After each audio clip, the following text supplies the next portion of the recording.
Assalamualaikum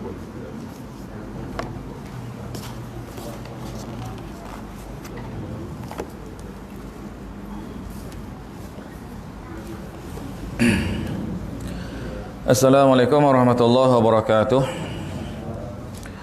A'udzubillahi minasyaitonirrajim. Bismillahirrahmanirrahim.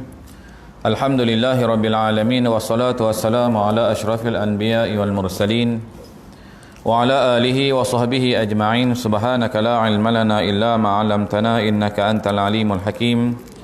Wa man da'a bi da'watihi wastanna bi sunnatihi ila yaumiddin. Qala Allah Ta'ala fi kitabihil karim, Allahu Rabbuna wa Rabbukum lana a'maluna wa lakum a'malukum la hujjata bainana wa bainakum wa ilaihil masir. Sadaqallahul azim. Sadaqa Rasulullah sallallahu alaihi wasallam wa qala musannifu rahimahullahu ta'ala wa nafa'ana bihi wa bi'ulumihi fi daraini amin ya rabbal alamin. Tuan-tuan, puan-puan, muslimin muslimat rahmatullahi Allah Subhanahu wa ta'ala. Alhamdulillah, kita bersyukur kepada Allah Subhanahu wa taala yang mana pada malam ni masih lagi diberi kesempatan masa kepada kita sama-sama melaksanakan solat fardu maghrib secara berjamaah mengikut sunnatun Nabi sallallahu alaihi wasallam. Dan juga kita bersyukur kepada Allah Subhanahu wa taala yang mana pada malam ni masih lagi diberi kesempatan masa kepada kita sama-sama bermuzakarah dalam kitab Qaulil Tam fil Ahkam Imam wal Ma'mum, dan mudah-mudahan mendapat keberkatan dan kerahmatan Allah Subhanahu wa taala. Jadi tuan-tuan, kita sambung pada kitab kita di mana? Bab mana? Ya.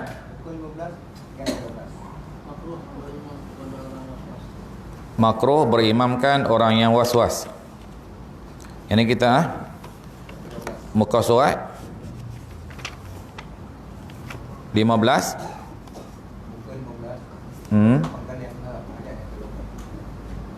Kita dah baca belum bab yang ke-12 ni? Dah baca belum? Belum. Jadi tuan-tuan, puan-puan muslimin muslimat rahmatullahi Allah Subhanahu wa taala, dalam kitab Jawi muka surat 15 bab yang ke-12. Kita kalau ni kita tengok dari segi bab saja, bab yang ke berapa? Bab yang ke-12, ke-13 contohnya macam tu. Sebab ada kitab Rumi, dia muka surat tu berbeza.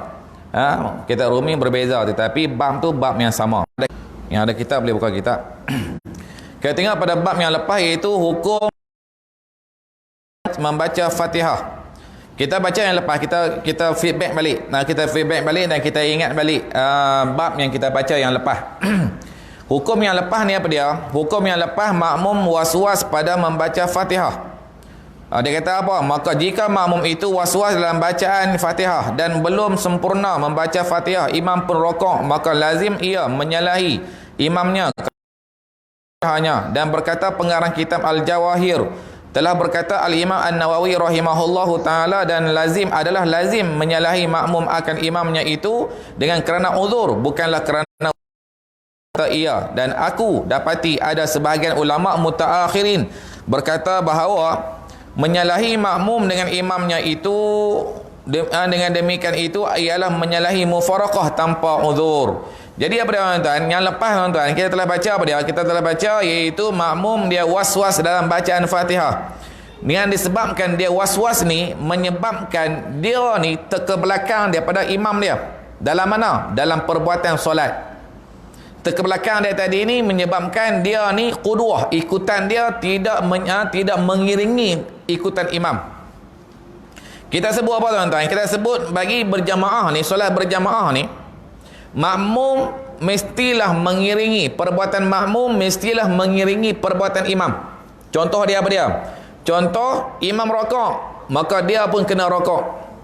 Dia tidak boleh menyalahi imam. Tak boleh menyalahi maksudnya apa? Imam dah rokok lama dah, dia masih lagi leka, dia masih lagi tak nak rokok. Imam dah i'tidal, dia belum lagi rokok.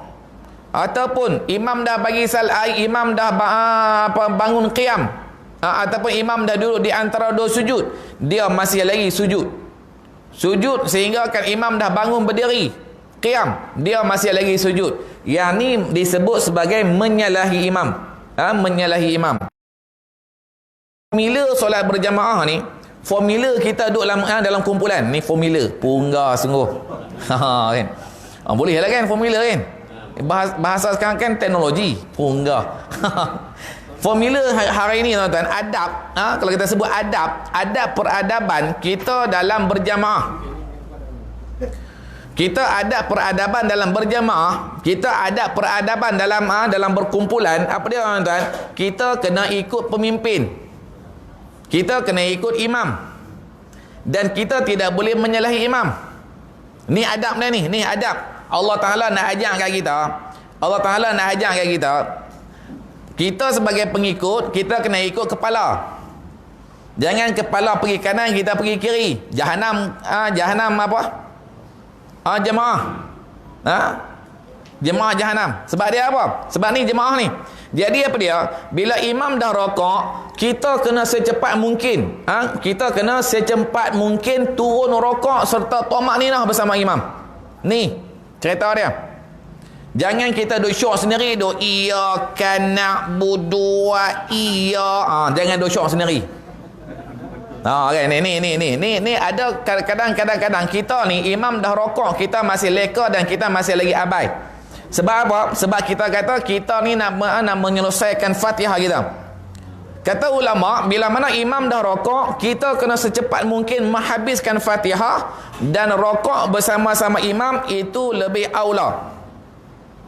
Sebab tu bagi mazhab kita Imam Syafi'i rahimahullahu taala, bagi orang yang makmum masbuk, orang yang makmum masbuk ni apa dia?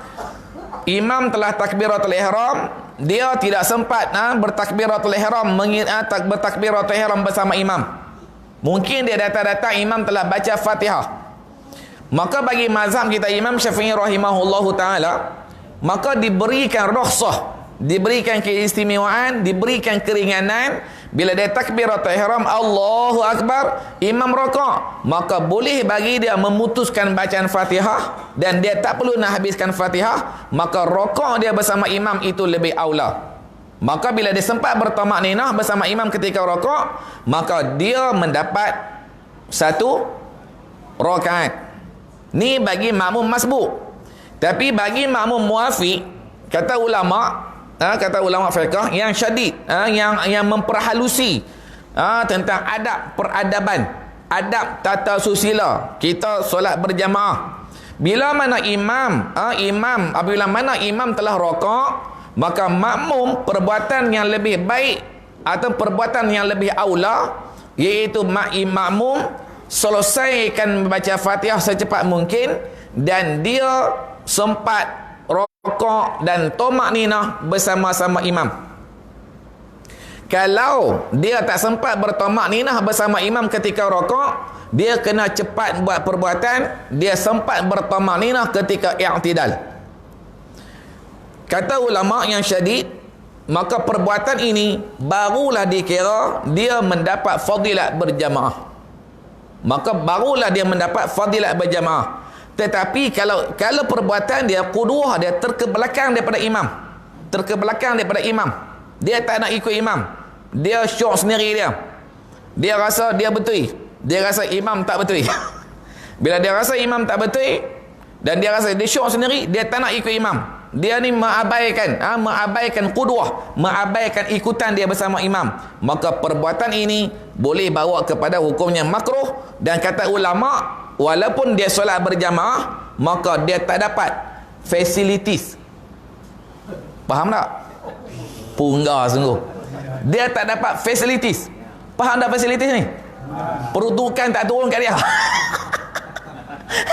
Kan? Peruntukan tak turun. Walaupun dia WB, tapi WB Mengkang tak dapat peruntukan lah. Contoh, bukan tempat ni lah, tempat lain. Jadi cerita dia apa dia? Cerita dia, kalau dia ni walaupun ikut berjamaah, tapi dia tak nak ikut imam, tak nak ikut pemimpin, maka dia tak dapat facilities. Facility ni apa dia? Tak dapat fadilat berjamaah. Kata ulama yang syadid. Sebab tu tuan-tuan, bila kita solat berjamaah ni, bila kita duduk dalam berjamaah, duduk dalam kumpulan, kita tak boleh SS. Syok sendiri. Kan? Syok sendiri. Imam tak boleh syok sendiri, makmum pun tak boleh syok sendiri. Imam syok sendiri, makmum mufaraqah. Bubar jemaah. Punggah sungguh. Dia cerita dia, bila mana imam syok sendiri, makmum dia mufaraqah, keluar jemaah. Bila dia keluar jemaah, ada masalah ke dia? Hari itu dia pergi, esok mampu dia tamai dah. Dia selai esok dia tamai. Sebab imam baca panjang sehingga akan membuatkan jemaah tak puas hati. Dah lah baca panjang, suara tak sedap lah tu. Punggah. Contoh, dah lah baca panjang, tajwid terhentam ikut suka. Pun ada juga. Bukan tempat ni lah, tempat lain. Tapi kalau imam baca panjang dan disukai oleh jemaah. Imam baca panjang tapi disukai oleh jemaah. Maka yang ni menjadi apa? Harus bagi imam membaca panjang. Sebab dia menyantuni. Menyantuni apa? Menyantuni jemaah dia. Sebab dia apa? Dia tahu jemaah suka dengan bacaan dia. Sebab tu imam dia kena apa? Dia kena ada apa? SB. Dia kena ada special branch yang menyelinap masuk dalam jemaah, dalam qaryah dia, supaya mana dia dapat feedback, apa komen positif atau negatif dalam qaryah dia. Apa yang dia buat tak betul, dia perbetul. Kalau benda yang betul, dia perbaiki lagi. Sebab tu imam ni dia kena ada SB dia. SB dia kena ada. Tapi kalau dia dengar orang sumber-sumber mengatakan orang tak suka dekat dia, banyak orang tak suka dekat dia sebab mungkin apa dari segi perangai dia kah, sikap dia kah, ataupun perbuatan dia kah dan sebagainya, dan perbuatan dia tadi menyebabkan apa dia? Melanggar syarak. Pada ketika itu kata dalam kitab Bahrul Mazi, lebih baik dia mengundur diri daripada dia kekalkan dengan jawatan sehingga kan orang benci dekat dia dengan mungkin kesalahan syarak. Tapi kalau orang tak suka disebabkan dia tim A dan tim B, tu cerita lain.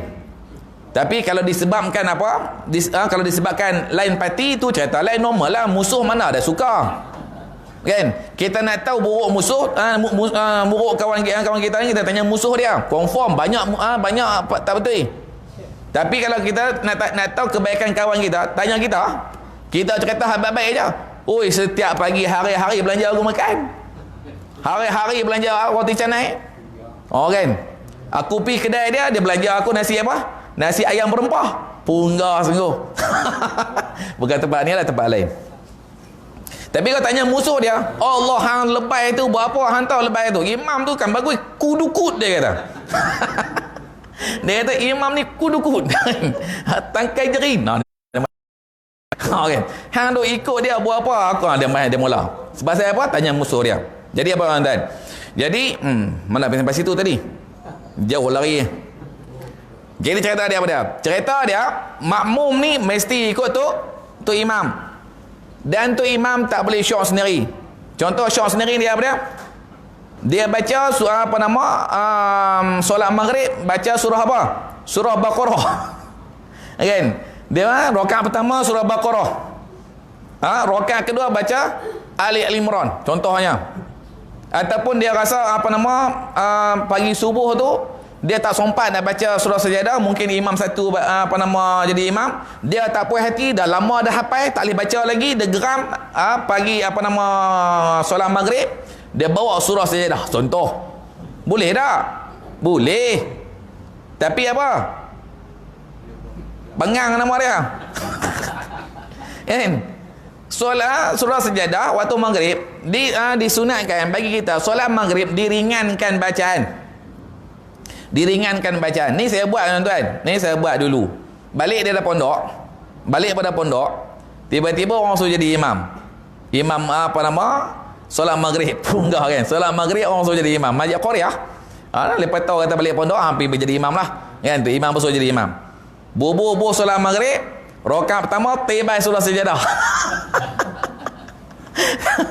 Solat maghrib rakaat pertama tiba surah Sajadah. Hak kawan belakang dah mengumpat dah. Celaka betul dia kata. Kawan nak pergi pasar malam lah, apa semua sini. Kita kata tak apa, tak salah baca surah Sajadah solat maghrib, tak salah. Tapi cerita dia apa dia? Ni orang panggil perangai syok sendiri. Ni perangai syok sendiri. Itu masa zaman muda lah. Zaman tua tak buat perangai macam tu dah. Kalau tu Okey, kemudian jadi apa? Imam tak boleh syok sendiri. Jadi maksudnya apa? Tu imam kena tahu bila dia rokok, mestilah rokok itu dia kena perhati keling-keling telinga dia, telinga pula dah. Keling-keling mata dia ke kanan ataupun ke kiri, tengok jemaah yang saf depan ni dah habis dah rokok belum. Kalau saf depan dah habis rokok, dia mengambil keyakinan saf-saf yang di belakang pun sama. Maka baru dia i'tidal, sami Allahu liman hamidah. Bila sami Allahu liman hamidah, dia berhenti sekejap supaya mana jemaah-jemaah yang tak sempat rokok dengan dia tumaninah tadi ni, dia sempat bertumaninah ketika i'tidal. Sebab kata ulama, kalaulah makmum muafiq tadi tidak sempat bertumaninah ketika rokok, maka cepat-cepat dia bertumaninah ketika i'tidal. Kalau dia sempatlah dua perkara ni, bertumaninah ketika rokok dan bertumaninah ketika i'tidal, maka barulah dikira dia mendapat fadilat berjamaah. Barulah dikira dia dapat pahala berjamaah. Sebab tu tuan-tuan, kalau kita pergi ke Masjidil Haram, Masjid Nabawi, yang mudah kita ambil contoh, tu imam bila dia i'tidal, dia duduk lama sikit. Dia duduk lama sikit supaya mana jemaah-jemaah tadi ni sempat i'tidal bersama-sama dengan dia. Kan? Nak baca doa, bacalah doa. Kalau kita kata dengar apa, Rabbana walakal hamdan kathiran mubarakan fih. Ataupun kalau imam tu masih lagi i'tidal, tak sujud lagi, kita nak tambah doa apa, tambahlah doa. Cuma jangan dibaca doa dalam bahasa Melayu. Dalam bahasa Melayu tak boleh. Tapi kalau tak tahu bahasa Arab, kita tak tahu bahasa Arab, tapi kita nak baca doa juga, baca doa dalam hati dalam bahasa Melayu, boleh, tak ada masalah. Baca doa dalam hati dalam bahasa Melayu, tak ada masalah. Dan kemudian yang ni yang kita baca lepas. Pada malam ni kita nak tengok apa dia? Bismillahirrahmanirrahim. Kita nak tengok bab yang ke-12, iaitu makruh berimamkan kepada orang yang was-was. Malam ni kita nak tengok apa dia? Masalah yang berlaku dekat imam. Masalah yang berlaku dekat imam. Imam ni dia ada kategori dia. Ada imam yang makruh dia jadi imam. Ada imam yang harus dia jadi imam. Ni. Ada imam yang haram dia jadi imam. Ada imam yang wajib dia jadi imam. Ni. Ni dia punya kategori dia. Bukan dia pukul rata tak. Agama ni kita faham dia. Agama ni dia bagi kepada hukum syarak. Hukum syarak ni apa dia? Hukum syarak ni terbagi pada dua. Yang pertama qat'i. Yang kedua wad'i. Qat'i ni apa dia? Tetap. Tetap bukan tetap. Faham tak? Macam tak faham ya? Dia hukum yang tetap. Yang kedua hukum yang berubah-ubah. Ni dua hukum. Ni dalam apa? Dalam hukum syarak. Ni dalam hukum syarak. Dia main cerita tuan-tuan. Baru-baru ni dia cerita main. Ada satu orang, dia pergi mengaji dekat rumah mana pun kita tak tahulah kan. Pergi mengaji. Dia kata apa? Bila kita nak ucap dua kalimah syahadah ni, la ilaha illallah, jangan ucap kalimah la ilaha illallah. Kita ucap apa? La ilaha illahu. La ilaha illahu. Ni apa dia tuan-tuan? Kemudian dia kata apa? Bila kita ucap kalimah la ilaha illahu tadi ni, jazamkanlah hati kita rupa kita, dia kata. Bayangkan rupa kita. Ni ajaran sesat ni, jangan duk ikut. Sahabat ni sebagai panduan je. Ni ajaran sesat, jangan ikut den. Dok ustaz Muhammad cakap macam tu, punggah den. Dan yang ni ajaran sosek, jangan duk ikut. Sebab yang ni kalimah la ilaha illallah ni adalah qat'i. Sebab apa? Nabi Jibril alaihissalam jumpa Nabi, ya Rasulullah akhbarni anil Islam. Maka Nabi kata apa? Anta syahadu an la ilaha illallah wa asyhadu anna Muhammadar Rasulullah. Ucaplah kamu. Bila Jibril tanya, ya Rasulullah, tolong beritahu dekat aku, apakah Islam? Jibril menjumpa Nabi dan jemaah yang ramai. Jibril datang dengan menyerupai rupa manusia dengan pakaian serba putih. Yang ni kita dah dengar selalu dah hadis Nabi SAW ni. Dengar dah formula dah. Bukan formula, dah popular dah. Dah popular dah hadis ni. Jibril AS datang dengan pakaian yang putih, yang rupa yang bersih, jumpa Nabi, dia duduk terus berhadapan dengan Nabi SAW. Maka dia kata apa? Ya Rasulullah, akhbarni anil Islam. Wahai Muhammad, wahai Rasulullah, hang tolong bagi tahukan dekat aku apakah Islam. Maka Nabi kata apa? Anta syahadu an la ilaha illallah. Yang pertama Nabi kata apa? Mengucaplah, mengatalah, mengakui akan apa? Akan la ilaha illallah. Tidak ada Tuhan yang disembah melainkan Allah, kata Nabi SAW. Ni Nabi kata ni. Dan perkataan inilah, tasyahud inilah, bukan tasyahud, syahadah inilah yang dibaca oleh Nabi SAW, dan syahadah yang samalah dibaca oleh sahabat Nabi SAW. Syahadah yang samalah dibaca oleh tabi'in, sehinggalah ulama-ulama mutaakhirin. Tiba-tiba ada orang mai cakap kat kita, hang jangan baca kalimah la ilaha illallah. Sebab ada apa? Sebab hang adalah Tuhan. Punggah. Hang tak boleh baca kalimah la ilaha illallah sebab hang adalah Tuhan.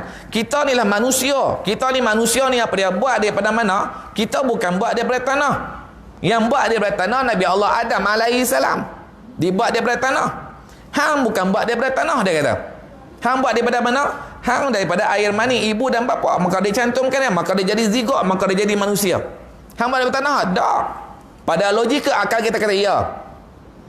Jadi hang siapa? Hang adalah makhluk. Hang adalah makhluknya jasadnya mati. Maka dimasukkan roh. Roh siapa? Roh Allah. Oh, dia mai. Oh, dia mai.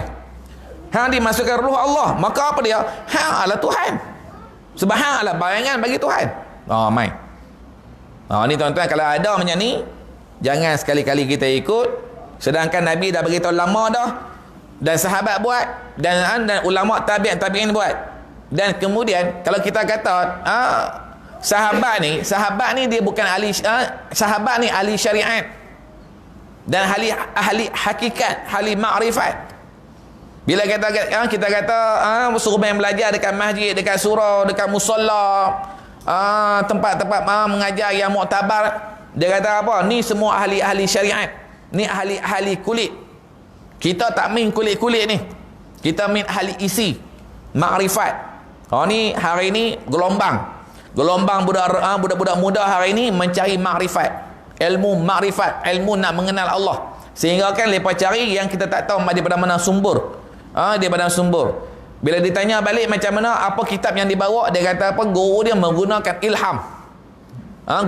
Guru dia mendapat ilham. Dia panggil apa? Panggil apa?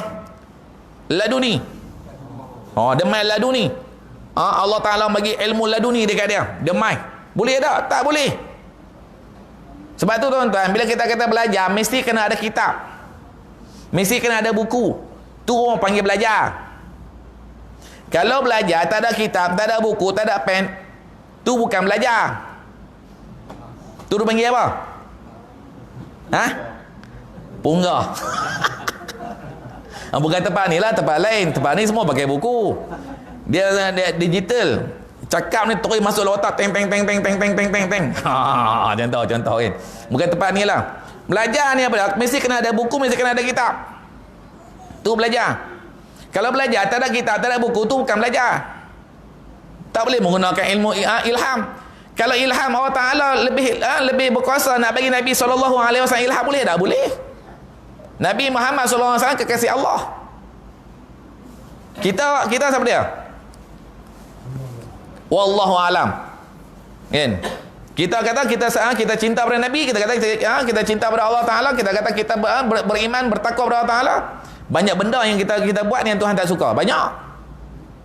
Bukan kita lah, orang lain lah kan. Ini masa duduk kat planet Zurich dulu. Punggah. Mana tadi dah? Ni cerita dia. Jadi apa dia? Makruh. Jadi imam ni bukannya satu hukumnya tak. Dia ada hukum qat'i dan dia ada hukum wad'i. Hukum yang berubah-ubah. Contoh berubah-ubah ni apa dia, tuan-tuan? Banyak lagi lah yang berubah, nanti kita sembang lain, kita bincang lain. Kita tengok dalam bab yang ke-12. Kalau kita huraian tu, confirm malam ni tak masuk kitab. Jadi kita tengok dalam bab yang ke-12, iaitu makruh berimamkan kepada orang yang was-was. Telah berkata Syekh Abu Fatwah Al-Ajli dalam huraiannya yang mendalam atas kitab Al-Wasit. Makruh hukumnya sembahyang di belakang berimam, sembahyang di belakang orang yang was-was kerana syak ia pada perbuatan dirinya, dan jika berwas-was makmum pada takbiratul ihram. Okey, dia kata apa? Dia kata Syekh Abdul Fathah dalam huraiannya dalam kitab Al-Wasit, makruh hukumnya sembahyang solat di belakang imam yang was-was. Was-was ni apa dia tuan-tuan? Dalam takbiratul ihram, kadang-kadang 2 kali 3 kali. Allahu akbar. Allahu akbar tak selesai. Bila dia takbiratul ihram, Allahu akbar, kita pun Allahu akbar, maka dia pun membatalkan solat dia. Sebab dia kata dia takbiratul ihram tak sempurna, maka takbiratul ihram pula. Sedangkan bila dia takbiratul ihram, kita dah takbiratul ihram. Gangguan tak? Gangguan. Lepas tu apa lagi tuan-tuan? Dalam suratul Fatihah. Dalam suratul Fatihah, Bismillahirrahmanirrahim, Bismillahirrahmanirrahim, Bismillahirrahmanirrahim. Was-was ni apa tuan-tuan?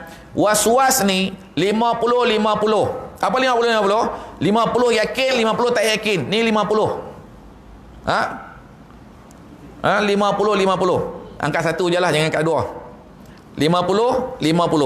50 yakin, 50 tak yakin. Ni orang panggil was-was. Tapi kalau 70-30, dia panggil taraddud. 70-30 taraddud. Taraddud ni apa dia? Taraddud ni dia yakin 70, tak yakin 30. Ni taraddud. Syak bermakna was-was. Syak dan was-was la raiba. Raiba sama juga benda yang was-was, bermakna wahid, bermakna satu. Nama banyak tapi makna satu, 50-50. Jadi orang yang was-was ni, bila dia takbiratul ihram, dia was-was. Dia sah ke tak sah, sah ke tak sah, sah ke tak sah. Bila was-was ni tuan-tuan, kita sebut dulu, saya selalu sebut. Was-was ni, kata Nabi SAW, was-was ni adalah penyakit datangnya daripada mana? Gangguan iblis syaitan laknatullah. Gangguan ni dia datang daripada mana? Gangguan daripada iblis syaitan laknatullah. Dia main waktu mana? Dia main bila waktu mana kita umur kita dah semakin meningkat. Umur kita semakin meningkat. Umur kita nak pergi ke umur 40 ke atas. Dia main. Dia mula main was-was. Kadang-kadang kita dah ambil wuduk ni, dah ambil wuduk kan, basuh tangan, basuh muka, basuh tangan hingga ke siku, basuh kepala, basuh kaki, basuh hidung, main fikir pula, loh, aku tadi basuh kepala tak? Dia main fikir balik. Apa dia buat? Ulang balik. Dia ambil balik tangan, dia ambil muka, dia ambil kaki, basuh kepala. Jadi apa? Sepatutnya ambil wuduk, ambil masa 3 minit, dia ambil masa apa? 10 minit. Dia ambil masa 10 minit. Contoh tuan-tuan, kalau kita was-was, contohnya kita ambil wuduk, basuh kaki, kita ingat, kepala ni aku dah basuh ke belum? Maka nak ambil kepastian daripada, kita ambil terus basuh kepala dan perbuatan yang seterusnya. Lepas basuh kepala apa dia? Basuh telinga. Lepas tu basuh kaki. Tak payah nak ambil daripada mula, tak payah. Tapi kalau berlaku harian-harian macam tu, kekerapan yang berlaku macam tu, maka kita kena ambil apa? Kena ambil keyakinan. Buang was-was. Buang sama sekali. Kita basuh aku tadi basuh kepala ke tak? Contoh. Semalam pun berlaku macam ni juga. Atau pagi tadi berlaku macam ni juga. Dia main was-was ni. Dia main duk fikir ni. Bila main fikir macam tu, bermakna kita telah mendapat apa? Mendapat apa?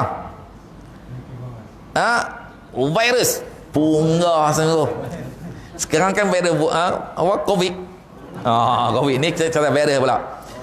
Bermakna kita telah mendapat virus gangguan syaitan laknatullah. Bila berlaku macam tu, kita kena buang, jangan ikut dia. Jangan ikut dia. Ni iblis tuan, iblis ni dia cokodik. Kita kata kita cokodik, dia cokodik lagi. Cokodik dia apa dia? Dia ni usaha dia punggah sungguh. Kan? Dia cerita dia apa dia? Cerita dia, mana tadi lupa dah. Iblis ni dia akan kacau kita sampai kalian lahat tu. Sampai sakaratul maut dia kacau kita. Jadi apa dia? Kita kena putuskan gangguan dia. Ni. Bila mai ajaran sesat dia kata apa tuan-tuan? Dia kata apa? Dalam suratul Fatihah yang kita duk baca ni ada 7 nama. 7 nama apa? 7 nama alhamdulillah. Tu nama dia kata nama jin. Jangan du ikut dia kata. Dia kata dalam Fatihah ni ada 7 nama jin. Jangan du sebut nama dia. Cara macam mana? Fatihah kita nak kena baca. Mau tak mau nak kena baca. Jadi macam mana nak kena baca dia? Dia kata apa? Berhenti dekat dulillah. Alhamdulillah Rabbil Alamin. Dia kata dulillah ni salah satu daripada nama jin. Yang ni yang saya ingat lah. Yang saya ingat. Ni ajaran sesat cakap. Jangan ikut. Ni ajaran sesat cakap. Jangan ikut. Saya nak bagi tahu aja. Kalau ada orang baca macam tu, kalau tu imam kita baca macam tu, sepak pungkong dia. Ikut mana aku tak tahu. Tapi bukan iman tempat ni lah, iman tempat lain. Jadi apa dia? Satu yang pertama alhamdulillah. Yang kedua yang saya ingat kanastain. Dia baca apa? Iyyaka na'budu wa iyyaka berhenti ta'in. Dia kata macam tu. Sebab dia apa? Kalau dia sambung tu iyyaka na'budu wa iyyaka nasta'in, dia kata apa? Seumpama dia menghidupkan jin yang duduk dalam Fatihah. Kalau dia berhenti, macam dia membunuh jin yang duduk dalam Fatihah. Ni pun satu hal juga. Ini satu hal. Tiba-tiba kawan kata bila dia dengar macam tu, dia Google. Dia tanya apa? Al-Ustaz Al-Fadil Al-Syekh Al-Kabir. Apa lagi? Apa-apa Al-Google. Last kali Al-Google. Dia kata dia search dalam Google, dia kata ada lah Ustaz, ada lah benda ni, memang kenyataan ni ada. Memanglah yang masuk dalam Google tu bukan seorang, pengikut-pengikut pun masuk dalam Google juga. Untuk senang kita akses. Ini tuan-tuan, hati-hati. Al-Quran tak boleh ditafsirkan ikut menggunakan hukum akal. Tak boleh ikut suka kita. Betul lah. Ni masalah tuan-tuan hari ni, orang hari ni. Suka mencari apa? Ilmu makrifat sehingga akan meninggalkan syariat. Sedangkan sahabat Nabi SAW kuat dari segi syariat dia, kuat dari segi makrifat dia. Sahabat Nabi SAW bagaikan apa? Bagaikan isi dan kuku. Tak boleh ditolak, tak boleh dilekangkan, tak boleh dipisahkan, takkan boleh. Okey, dan kemudian bila baca suratul Fatihah, bacaan dia mestilah bacaan mengikut tajwid. Yang dibaca oleh siapa? Oleh Nabi Jibril AS pada Nabi SAW, dan Nabi baca kepada sahabat yang kita duk baca hari ini. Nabi baca kepada sahabat dan sahabat baca kepada tabi', baca kepada tabi'in sampai ke kita ke hari ini. Fatihah yang kita duk baca la ni hanya ada 7 waqaf. Hanya ada 7 waqaf bagi mazhab kita Imam Syafi'i rahimahullahu taala. Dalam mana? Termasuklah dalam bacaan basmalah. Bagi mazhab kita Imam Syafi'i rahimahullah ta'ala. Jadi apa dia kata? Makruh hukumnya bila kita solat di belakang imam yang was-was. Bila imam Allah. Contoh bismillah. Bismillahirrahmanirrahim. Bismillahirrahmanirrahim. Kuik belakang dia imam, hang belakang aku. Bagi aku pula jadi imam. Kan? Ini cerita. Pak Mentua ni balik raya. Balik raya. Pak Mentua nak test menantu. Kan? Pak Mentua nak test menantu. Bila nak test menantu, bagi menantu sulung jadi imam. Menantu sulung jadi imam. Menantu sulung jadi imam tu Allahu Akbar. Allah tak selesai. Menantu kedua kata, aku muda, aku ni mengaji pondok. Kan? Aku mengaji pondok, han di belakang aku jadi imam. Maka menantu sulung pun di belakang jadi imam. Jadi makmum. Tengok aku ni macam mana ni nak takbiratul ihram. Allahu Akbar. Dia belakang, tengok sekali aku sebut. Pak Mentua kata, pudak ni. Kan. Mana sampai situ dah. Bila imam yang was-was, imam ni dia kena faham diri dia. Kena faham. Imam ni kena faham. Dia nak jadi imam, dia kena telek diri dia. Telek diri dia maksudnya apa? Tengok diri dia. Tengok diri dia, imam. Sebab apa tuan-tuan? Imam ni dia kena tengok diri dia. Dia sesuai tak jadi imam? Dia ni kalau dia jadi imam, dia boleh jaga tak? Dia faham ke? Dalam masalah dalam solat berjamaah. Dalam solat ni kalau main hukum ni, Dia tahu tak macam mana nak selesaikan hukum. Contoh daripada tuan-tuan. Contohnya apa? Contohnya dia solat maghrib. Dia terlupa rokok, tiba-tiba sujud. Lepas dia baca wala bukan dia. Lakum dinukum waliyadin. Allahu akbar, terus sujud. Bila dia terus sujud, apa dia kena buat? Belakang makmum sebut subhanallah. Betul tak? Belakang makmum sebut apa? Subhanallah. Dia nak buat apa? Dia sujud dah. Apa aku nak buat? Apa nak buat? Aku dah cakap aku tak boleh jadi imam. Yang kau suruh jadi imam pasal ni tuan. Dia boleh dah membatalkan solat dia? Tak boleh batalkan solat, sebab solat belum lagi batal. Cumanya dia melanggar daripada rukun. Dia ke depan rukun. Apa dia kena buat? Dia kena kembali kepada qiyam. Dia kembali kepada qiyam. Makmum tadi apa kena buat? Adakah perlu rokok? Makmum tak perlu rokok. Tunggu tu imam bangun. Qiyam. Bila tu imam qiyam, baru tu imam rokok balik. Barulah makmum ni rokok. Tapi kalau makmum terrokok, dia ingat imam rokok, rupanya imam sujud, dia terrokok. Bila dia terrokok, apa dia kena buat? Dia tunggu ke imam ketika rokok. Tunggu, jangan bergerak-gerak. Tu imam ni dia bangun, dia rokok balik. Dia rokok, yang lain follow rokok. Perlu i'tidal, sujud dan sebagainya. Teruskanlah. Lepas solat, lepas tasyahud, maka dia baca sujud sahwi. Dia tak boleh batal solat. Contohnya dia tengah sujud, subhanallah. Apa nak buat? Tak tahu nak buat apa, dia bangun. Kita sembahyang semula lah. Ni banyak berlaku tu imam. Kita sembahyang semula balik, aku tadi dah tak rokok. Salah tak? Salah. Membatalkan solat tanpa uzur, hukumnya adalah haram. Perbuatan tu adalah haram. Sebab tu imam ni, dia bukan sekadar baca aja. Dia kena faham dari segi maslahah dalam ibadat solat. Dia kena faham. Bukan dia perlu reti, dia perlu reti dan faham kaedah. Dan kemudian imam yang was-was, kita menjadi makmum, kita lantik dia jadi imam. Imam ni bukannya imam emergency. Ni imam qaryah. Masalah ni kita sebut imam qaryah, bukan imam emergency. Imam qaryah ni maksudnya imam lantikan pemerintah. Tu imam qaryah. Bukan imam emergency. Imam emergency ni apa dia? Imam emergency kita pergi kat shopping mall, hypermarket. Kita solat masuk waktu zuhur, kita pun nak pergi solat. Solat, tengok kanan, tengok kiri, tengok dia ni pakai lobai, janggut pun panjang, nampak dia ni macam Tok Syekh. Kita nak jadi imam pun kita rasa takut, bagi dia jadi imam. Bila bagi dia jadi imam, pasal kita duk anggap apa? Anggap kat janggut dia. Anggap kat janggut dia. Bila janggut dia panjang lah macam ni kan. Lepas tu pakai topi pula, topi Taliban ni bahaya ni. Bukan topek ni, topik lain. Contoh kan. Jadi bagi dia jadi imam kan. Bila bagi jadi imam, duk usolli fardhu zuhri.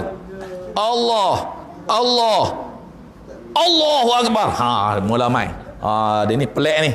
Lain macam ni tu imam ni kita kata kan. Bila dia mai dekat apa? Dekat bacaan do'i bismillahirrahmanirrahim. Dia mai dah. Dia mai kacau ni. Bila mai kacau ni, dia panggil yang ni imam emergency. Kita dekat hypermarket, dekat supermarket, dekat mana? Kat R&R. Yang ni imam emergency. Habis solat terus duk fikir banyak-banyak. Hang buat cara hang, aku cara aku, lakum dinukum waliyadin. Hang cara hang, lepas mai habis balik, aku pun nak balik. Tak nak beritahu lah. Yang ni imam emergency. Imam emergency tak masuk dalam hukum ni.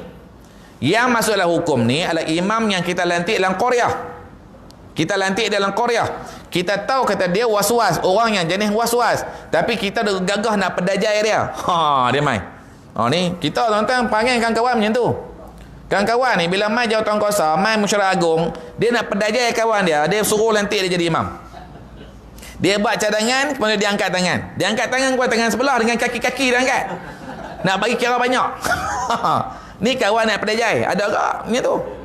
Tuan-tuan, kita pedajai kawan. Kawan tak layak jadi imam. Kita suruh dia jadi imam juga. Kita nak tujuan dia apa? Kita nak pedajai dia. Kita dapat markah apa? Markah dosa dia buat. Tuan-tuan, jangan suka-suka kita nak lantik jawatan kuasa masjid, jawatan kuasa surau. Tengok kelayakan dia. Betul dia ni. Jangan dah pergi lantik apa nama Tok Bilal kaki nombor ekor. Bukan tempat ni lah, tempat lain. Tempat ni dia tak minum nombor ekor, dia minum 4D lah. Punggah. Punggah. Contoh. Pasal apa kita buat nak pedajai dia? Jangan.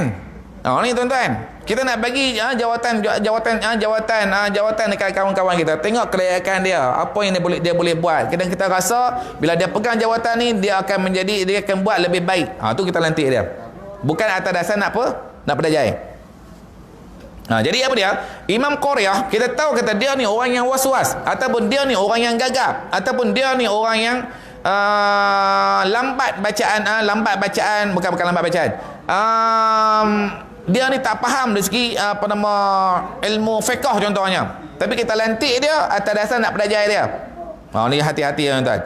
Jadi kalau imam yang was-was, kita lantik dia juga dia jadi imam, maka kita solat di belakang dia, hukumnya adalah makruh. Makruh ni apa tuan-tuan? Makruh ni kalau dia tak jadi imam lagi baik. Kalau dia jadi imam tak dosa. Tak ada dosa. Tapi kalau dia tak jadi imam itu lebih baik. Sebab dia apa? Menghindar diri dia daripada fitnah. Fitnah ni apa? Orang kutuk fitnah. Orang caci fitnah. Dan kemudian apa dia? Kalaulah orang luar datang, orang musafir datang, tiba-tiba imam kita orang yang was-was. Dia ni datang. Mungkinlah dia dia datang daripada mana? Dia musafir, dia bila masuk waktu solat dia nak solat di tempat kita. Bila dia imam kita jadi imam, tu imam. Contohnya solat maghrib. Allahu Akbar. Usolli 5-6 kali takbiratul ihram. Apa berlaku tuan-tuan? Kawan yang musafir ni dia bawa kereta tak cukup seminggu. Setahun cerita. Aku pergi tempat tu kat Sikamat. Bukan Sikamat tempat ni lah.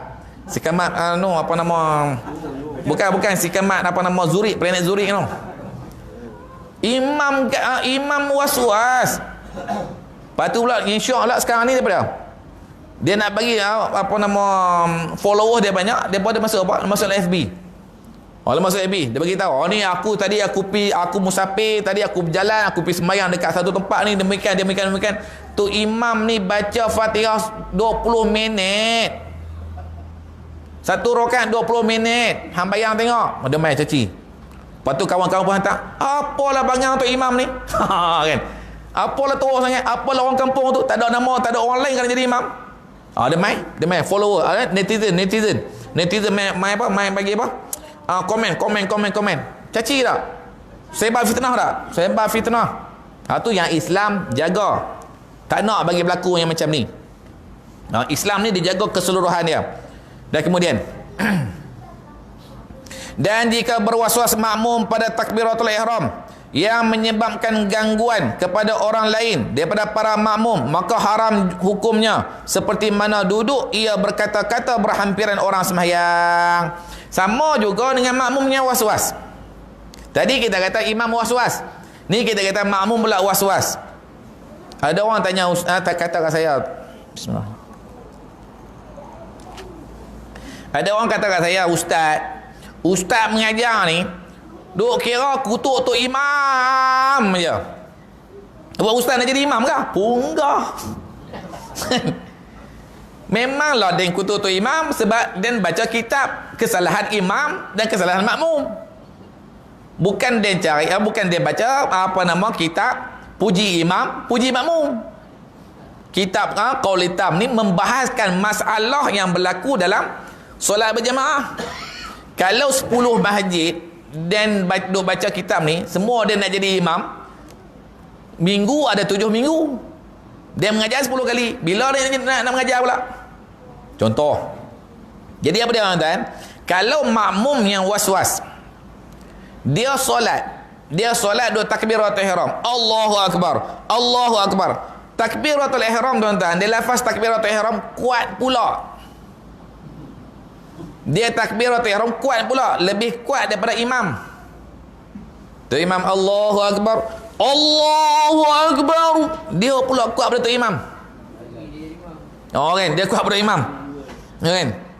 Hak kawan sebelah ni nak takbiratul ihram juga. Disebabkan dia baca kuat mengganggu kawan sebelah dia. Disebabkan kita ni baca kuat, sama-sama nak solat ni. Ni sama-sama nak solat. Dia baca kuat, kita di sebelah dia terganggu dengan takbiratul ihram dia, terganggu dengan solat, dengan bacaan Fatihah dia, terganggu dengan bacaan tasyahud dia, terganggu dengan bacaan dalam solat dia. Kita terganggu. Ni pasal apa bunyi ni? Suruh berhenti kah? Suruh berhenti dah? Baik. Punggah sungguh. Suruh berhenti, kita berhenti ya.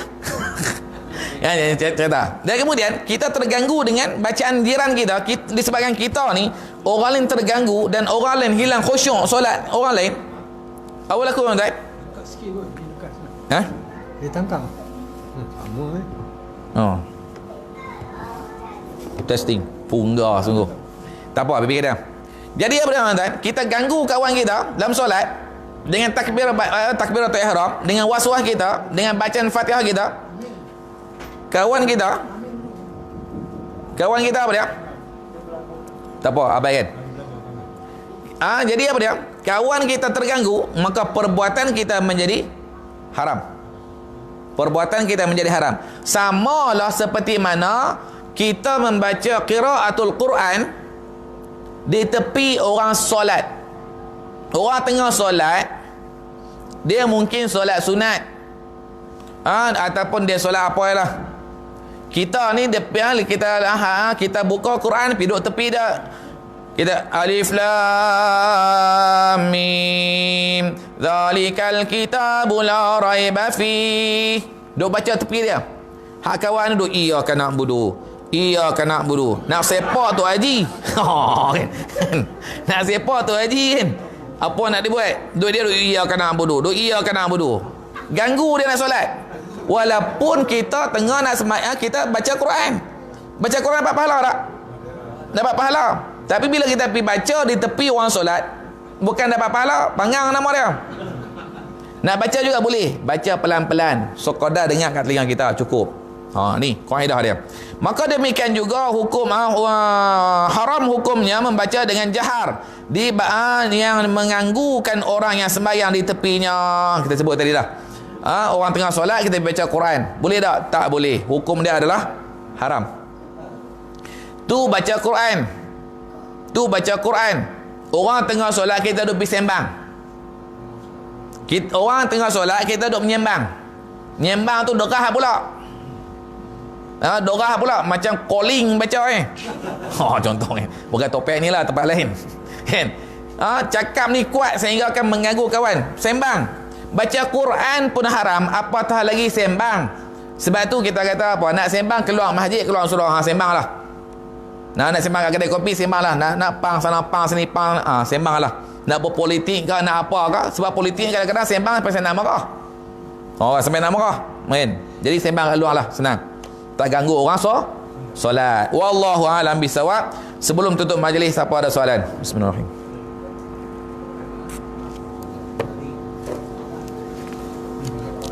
Pasal kawan dah bagi segena, so berhenti. Ada soalan? Ada soalan? Ya.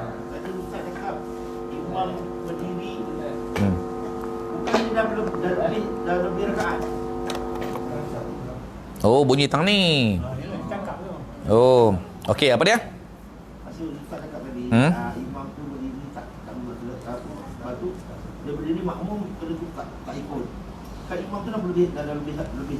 Okey, pasien tanya, dia ni confused, pasien ni confused. Selalu setiap malam dia lena, malam ni dia jaga. Kan. Pasien kita tanya, macam mana masalah dia? Kena juga. Tahu. Enggak. Pak Syekh tanya. Contoh kita solat maghrib. Kita solat maghrib. Tu imam ni lepas rakaat pertama lepas Fatihah. Tu imam apa? Tu imam baca surah. Contoh baca suratul Ikhlas. Lam yalid wa lam yulad wa lam yakul lahu kufuwan ahad. Tu imam ni patutnya dah rakaat. Allahu akbar, dia turun sujud. Kita hak belakang ni kita automatik lah kita rakaat. Bila kita rakaat, tengok-tengok tu imam sujud. Tu imam sujud, maka orang yang belum rakaat akan sebut apa? Subhanallah. Bila sebut subhanallah, kita tengok, rupanya tu imam sujud. Apa nak kena buat? Tu imam tadi dia fikir balik, lah aku terlupa rakaat. Apa kena buat? Dia kembali kepada qiyam. Dia kembali kepada qiyam. Dia bersujud tadi, dia kembali pada qiyam. Sebab apa dia kembali kepada qiyam? Sebab dia belum lagi sempurna rakaat. Ni tu imam ni, dia belum lagi sempurna rakaat. Dia bangun qiyam. Ustaz, tak boleh ke saya nak duduk di antara dua sujud dulu? Lepas tu saya sujud yang kedua. Kemudian lepas sujud yang kedua baru saya bangun. Boleh tak? Tak boleh. Sebab dia apa? Sebab dia melakukan perbuatan bukan pada tempat dia. Bukan lagi. Bukan waktu tu lagi. Sebab dia telah tertinggal rakaat pada rakaat yang pertama. Apa dia kena buat? Dia kembali kepada qiyam. Dia kembali pada qiyam. Ni tu imam. Yang pertama. Makmum pula. Makmum confirm lah. Ada yang rakaat, ada yang duk tunggu. Confirm akan berlaku. Ada yang berlaku tu imam, makmum ni dah rakaat, tengok tu imam sujud, dia patah balik. Ni pun ada. Kan? Ni. Jadi, ia kata yang pertama dulu. Kalau makmum tu tengah rakaat, tu imam qiyam. Dia tengok tu imam tengah sujud. Tengok-tengok dia tengok-tengok tu imam sujud. Dia dah rakaat dah. Apa dia kena buat? Dia tunggu dalam rakaat. Dia tunggu dalam rakaat. Kalau makmum yang belum lagi rakaat, makmum yang belum lagi rakaat, dia tunggu dalam qiyam. Makmum pula yang dah rakaat, tiba-tiba tengok tu imam sujud, dia ni emergency terbangun, i'tidal. Dia tunggu kat mana? Dia kena turun sujud. Tunggu dalam sujud. Dia tak boleh tunggu dalam i'tidal. Sebab apa dia tak boleh tunggu dalam i'tidal? Sebab i'tidal adalah rukun yang pendek. Dia tak boleh tunggu lama di situ. Dia kena tunggu dalam sujud. Ni kaedah dia. Lepas tasyahud, rakaat yang ketiga, solat maghrib, lepas tasyahud, maka disunatkan sujud sahwi. Okey. Tu yang pertama. Soalan yang kedua, boleh tak Dan nak mufaraqah? Dan tak puas hati dengan imam ni. Dan memang tak puas hati daripada lama dah. Setiap pagi Dan bangun, setiap pagi lepas solat subuh, dia memang makan seorang-seorang. Dan lalu tak jemput Dan pun tak dipelawar contoh. Dan tak puas hati. Dan dia ni memang banyak masalah ni. Contoh kan. Dan tak puas hati. Boleh tak Dan nak mufaraqah? Tu imam ni selalu buat salah. Jadi apa dia? Boleh mufaraqah tak? Bila kita nak bermufaraqah, ada yang kata boleh dan ada yang kata tak boleh. Kalau kita nak bermufaraqah, kena tengok apa sebab yang musabab yang kuat yang kita nak bermufaraqah dengan dia. Ni tuan-tuan, agama ajar kita ni. Kita nak keluar parti pun kena alasan yang kukuh yang kita nak keluar parti. Ni Islam nak ajar ni. Kalau tak boleh main remeh-remeh.